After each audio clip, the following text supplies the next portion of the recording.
राधे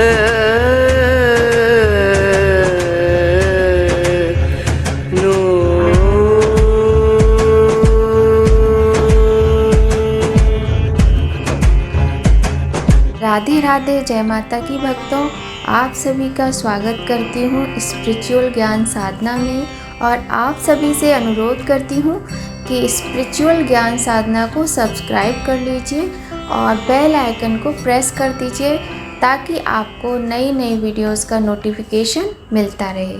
ज्येष्ठ माह में आने वाले सभी त्योहारों का अपना विशेष महत्व है।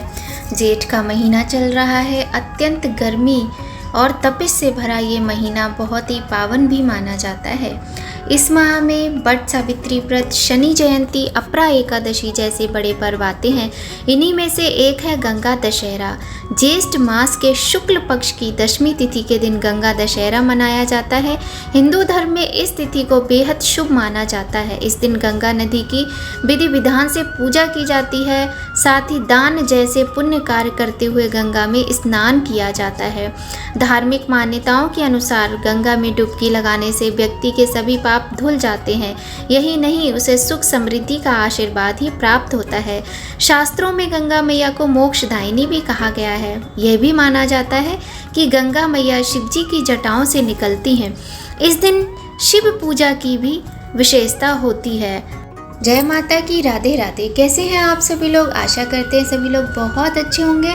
बताने के लिए कमेंट में जय माता की, राधे राधे अवश्य ही लिखिएगा। तो आज की वीडियो बहुत ही अच्छी होने वाली है, बहुत ही रोचक, बहुत ही सुंदर होने वाली है। आज की वीडियो में हम बात करने वाले एक बहुत ही सुंदर प्रसंग सुनाएंगे आपको, जो कि है कि जब अर्जुन की मृत्यु हुई थी, पांडु पुत्र अर्जुन, 5 पांडव में जो अर्जुन थे, धनुर्धर अर्जुन, इन्हें कौन नहीं जानता। तो जब अर्जुन की मृत्यु हुई थी उस समय गंगा मैया ने क्यों इतनी ज़ोर से हंसी का ठहाका लगाया था और गंगा माँ को प्रसन्नता क्यों हुई थी। बहुत ही अजीब सी बात है ना कि अर्जुन जो कि बहुत बड़े धनुर्धर थे, अर्जुन बहुत ही ज़्यादा शक्तिशाली थे और पांडु के पुत्र थे, भगवान कृष्ण के प्रिय थे, फिर भी उनकी मृत्यु पर गंगा मैया प्रसन्न हुई। इसके पीछे क्या कारण है, आज की वीडियो में हम आपको ये बहुत सुंदर प्रसंग सुनाने वाले हैं। ध्यान से सुनिएगा। तो सबसे पहले अगर आपने चैनल को सब्सक्राइब नहीं किया, नए आए हैं, तो चैनल को सब्सक्राइब कर लीजिए, बेल आइकन को प्रेस कर दीजिए ताकि आपको अच्छी अच्छी वीडियोस की नोटिफिकेशन मिलती रहे। तो चलिए प्रारंभ करते हैं वीडियो। महाभारत का युद्ध जीतने में श्री कृष्ण के दिमाग और धनुर्धर अर्जुन के पराक्रम ने एक अहम भूमिका निभाई थी। यदि महाभारत के युद्ध में पांडवों की ओर से भगवान श्री कृष्ण और अर्जुन न लड़ रहे होते तो शायद पांडवों की जीत होना संभव ही नहीं था। लेकिन क्या आपको मालूम है कि महाभारत के युद्ध में अहम भूमिका निभाने वाले अर्जुन स्वर्ग यात्रा में जाने से पहले भी एक बार मर चुके थे। इसका मतलब यह है कि अर्जुन की अपने जीवन में 2 बार मृत्यु हो चुकी है और उनकी मृत्यु के दौरान माँ गंगा जोर जोर से हंस रही थी। मगर क्यों? अर्जुन की मृत्यु पर माँ कुंती के रोने पर देवी गंगा हंसने लगी। क्यों? स्वयं भी एक माँ होने के बावजूद देवी गंगा दूसरी माँ के दुख पर हंस रही थी। चलिए जानते हैं। महाभारत के युद्ध में जब पांडवों की जीत हुई तो हस्तिनापुर की गद्दी पर बैठे ज्येष्ठ पुत्र युधिष्ठिर, इसके बाद श्री कृष्ण ने युधिष्ठिर को सुझाव दिया कि अश्वमेध यज्ञ कराने का, जिसके बाद युधिष्ठिर ने अश्वमेध को आरंभ करते हुए अश्व को अर्जुन के नेतृत्व में रवाना कर दिया। अब जिस दिशा में अश्व चलता जाता उसी के पीछे पीछे अर्जुन और उनकी सेना भी चलती जाती। इस दौरान ये अश्व कई राज्यों से गुजरा। जिन भी राज्यों से अश्व गुजरा उन सभी राज्यों के साथ अर्जुन ने युद्ध लड़ा। कई राजाओं ने तो पहले ही अर्जुन के आगे घुटने टेक दिए, लेकिन कई राजाओं ने ऐसा नहीं किया, जिसके बाद अर्जुन और उनकी सेना द्वारा युद्ध लड़ा गया और कई राजाओं को परास्त करते हुए अर्जुन उनके राज्यों को जीतते हुए चले गए। ऐसे कई राज्यों को अपने अधीन करते हुए अर्जुन मणिपुर पहुंचे, जहां पर उनका सामना होना था बभ्रुवाहन से। आपको बताना चाहते हैं कि बभ्रुवाहन अर्जुन और चित्रांगदा के पुत्र थे और अपने पिता अर्जुन के उनके राज्य में पधारने से वे बहुत उत्साहित थे, बहुत प्रसन्न थे। उन्होंने युद्ध के विषय में तो सोचा ही नहीं था और अपने पिता अर्जुन के स्वागत के लिए वे राज्य की सीमा पर जा पहुंचे।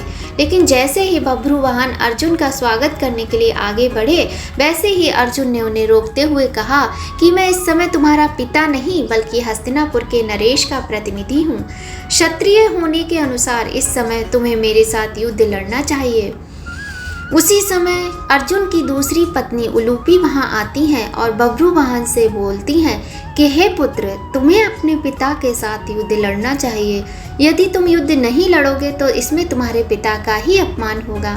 माता की आज्ञा पाते ही बभ्रुवाहन युद्ध के लिए तैयार हो जाते हैं और अर्जुन और बभ्रुवाहन के बीच युद्ध छिड़ जाता है। ये युद्ध काफ़ी समय तक चलता रहा, मगर युद्ध का कोई भी परिणाम ना निकला।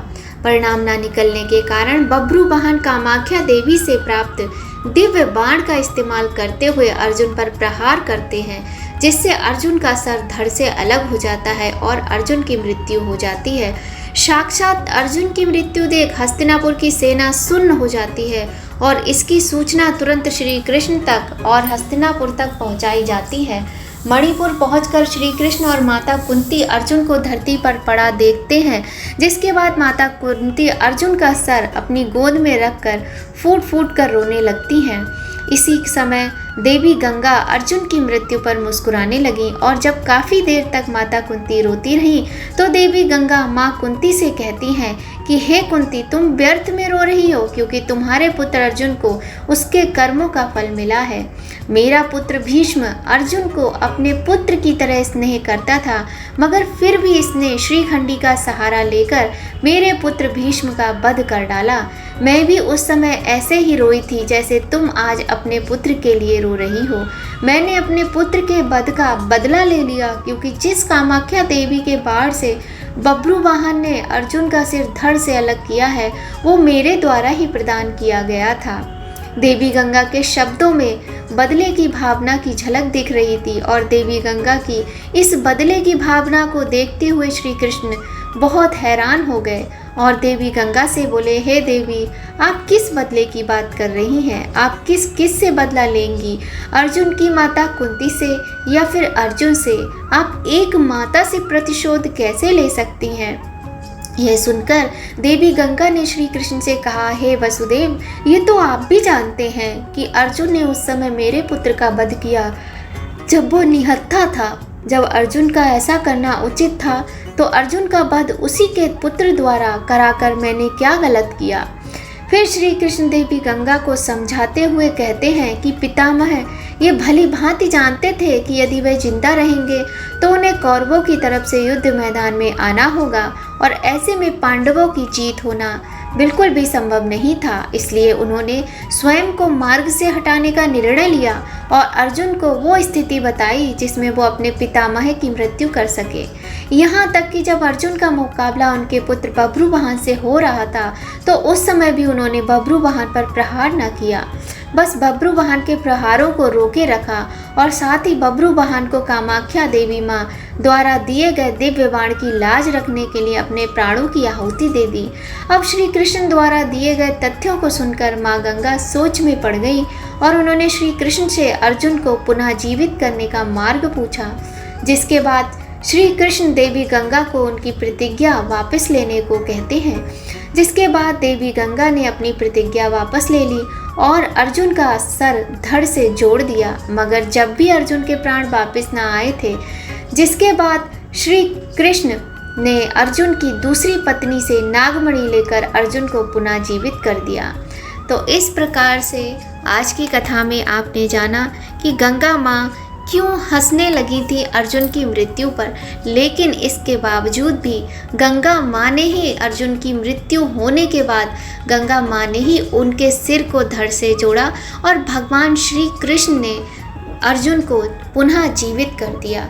तो ये थी आज की कथा आपको अच्छी लगे तो अवश्य ही लाइक कीजिएगा और कमेंट में कुछ तो लिखिएगा ही, जय माता की, राधे राधे, या फिर कोई सुझाव भी दे सकते हैं। तो हम अपने इन पुरानी कथाओं से, पुराणों से, कितने सुंदर सुंदर, कितने बड़े बड़े हमारे ये पुराण हैं, कथाएं हैं, हमारे पास धार्मिक पुस्तकों में कितने उदाहरण हैं जिनसे हमें अपने जीवन में बहुत कुछ सीखने को मिलता है।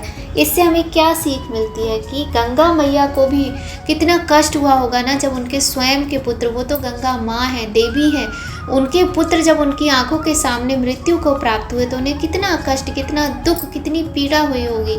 किंतु फिर भी जब भगवान श्री कृष्ण ने उनको समझाया तो देखिए, वो चाहे तो वो उसी समय कुछ भी कर सकती थी, लेकिन धर्म विरुद्ध कार्यों को देवी देवता नहीं करते हैं। बावजूद इसके उन्होंने प्रतिशोध लेने की मन में ठानी और वो इस तरह से अर्जुन की मृत्यु देखकर प्रसन्न हो गई। और देखा जाए तो उन्हीं के द्वारा ये सारा खेल रचा गया अर्जुन की मृत्यु का। किंतु जब उन्हें पता चला ये धर्म विरुद्ध है, ये गलत है, तो गंगा माँ को अपना ये श्राप वापस लेना पड़ा। तो इस तरह से हमें सीखने को मिलता है कि बदले की भावना या कुछ भी किसी के प्रति गलत सोचना, धर्म के विरुद्ध कार्यों को करना कभी उचित नहीं होता और कहीं ना कहीं हमें इनका परिणाम भुगतना पड़ता है। ये तो देवी देवताओं की बात है, हम लोग तो तुच्छ मनुष्य हैं, तो हम लोगों को इस तरह की बातें कभी मन में नहीं लानी चाहिए। और इसी तरीके के जो प्रसंग हैं, हमारी कथा कहानियाँ हैं पौराणिक, उनसे हमें सबक और शिक्षा लेने की आवश्यकता है। चलिए, बहुत बातें हो गई। वीडियो आपको पसंद आए तो लाइक कीजिएगा। ज्येष्ठ मास का पावन महीना चल रहा है, इसी महीने में गंगा दशहरा का पर्व भी आने वाला है। अपराही एकादशी और बट सावित्री अमावस्या, शनि अमावस्या, बहुत सारे तीज त्योहार आने वाले हैं। जेठ माह के प्रदोष व्रत का भी अपना विशेष महत्व होता है। पूर्णिमा जेठ मास की बहुत अधिक शुभ मानी जाती है। तो चलिए, वीडियो का यहीं पर एंड करते हैं। समय समय पर हम आपको सारे त्योहारों की, पर्वों की जानकारी, उनसे संबंधित प्रसंग और कथाएं सुनाते रहेंगे। आप हमारे चैनल पर बने रहें। अगर आपको चैनल की वीडियोस थोड़ी भी पसंद आती हैं तो ये आपका अपना यूट्यूब चैनल है, आप इसको सब्सक्राइब करें और शेयर करें। अपने मम्मी पापा, भाई बहन, रिश्तेदार सभी के साथ चैनल को शेयर करें और वीडियोस को लाइक करें। तो मिलते हैं आपसे ऐसी ही बहुत ही सुंदर प्रेरक प्रसंग में बहुत जल्द एक बार फिर से। तब तक सभी लोग खूब खुश रहिए, स्वस्थ रहिए, प्रसन्न रहिए, अपना और अपने अपनों का ख्याल रखिए। और आज की वीडियो का यहीं पर एंड करते हैं। जय माता की राधे राधे कमेंट में लिखते रहिए। जय माता की राधे राधे।